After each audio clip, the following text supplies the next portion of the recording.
Yeah, welcome back. Thank you very much for joining us again on our thought about prayer.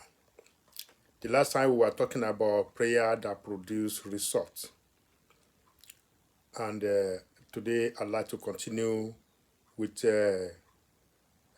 my take on prayer. And today I will title this by calling it "Prayer is Spiritual Respiration." Prayer is spiritual respiration. We all know that we breathe all the time, and it's a matter of time, it's a matter of fact, we breathe from the day we are born to the day we die. And prayer is exactly like that. Like that, we continue to pray from the day we are born to the day we die. Because prayer is spiritual respiration. Jesus confirmed this in Luke chapter 18, verse 1, where he said, men ought always to pray and not to faint. And Paul the Apostle also confirming in 1 Thessalonians chapter 5, verse 17, he said, pray without ceasing. And so many other passages in the Bible, like Ephesians chapter 6, verse 18, like Romans chapter 12, verse 12, all of them talk about praying and praying and praying.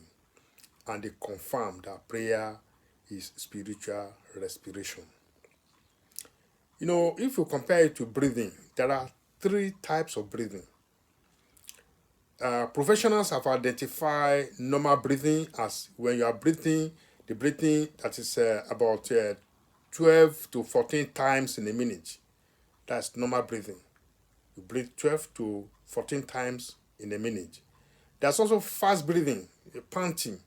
When you are breathing, like when you are in danger or you are doing exercise or you are in action, that's fast breathing. That is a bit higher. And then there's shallow breathing.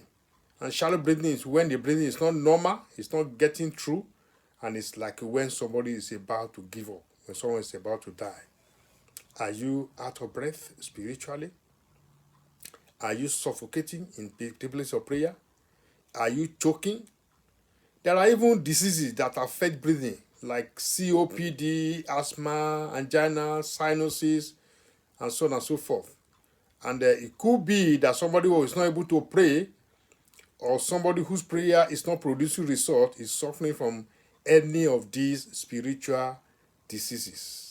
Spiritual angina, spiritual COPD, spiritual sinuses, spiritual asthma. Because things of the physical have replication, or have duplicate, or have representative, or things that look like it in the realm of the spirit as well. Prayer is like a two-way breathing. Breathing and you breathe out. And a man called Bill Bright of Campus Crusade, says that spiritual breathing, like physical breathing, is a process of exhaling impure and inhaling the pure. An exercise in faith that enables you to experience God's love and forgiveness and walk in the Spirit as a way of life. You breathe out impure, you breathe in the pure, according to Be Bright of Campus Crusade. J.C. Wright also said that prayer is to faith what breath is to the body. If you have faith and you're not breathing, it's like you have the body and there's no respiration. The body is dead. Any faith without prayer is dead. Roland Hills says that prayer is the breath of a newborn soul, and there can be no life without it. I agree with him, and I even like to say further that it's not only for a newborn soul. It's not only a new child that breathes. Babies breathe, toddlers breathe, adults breathe, and people have to breathe from the beginning of their life even till the end. So the question is, are we breathing spiritually? Are we choking spiritually? Are we suffocating? Or is our breath normal, fast, or shallow spiritually? Do we need to call spiritual 999 and start CPR or SPR on our spiritual life.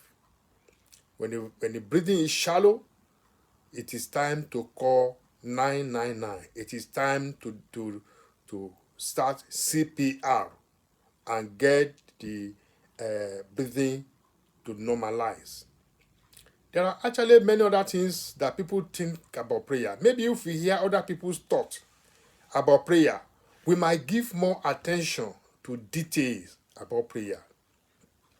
Charles Spurgeon, for example, said, I would rather teach one man to pray than 10 men to preach.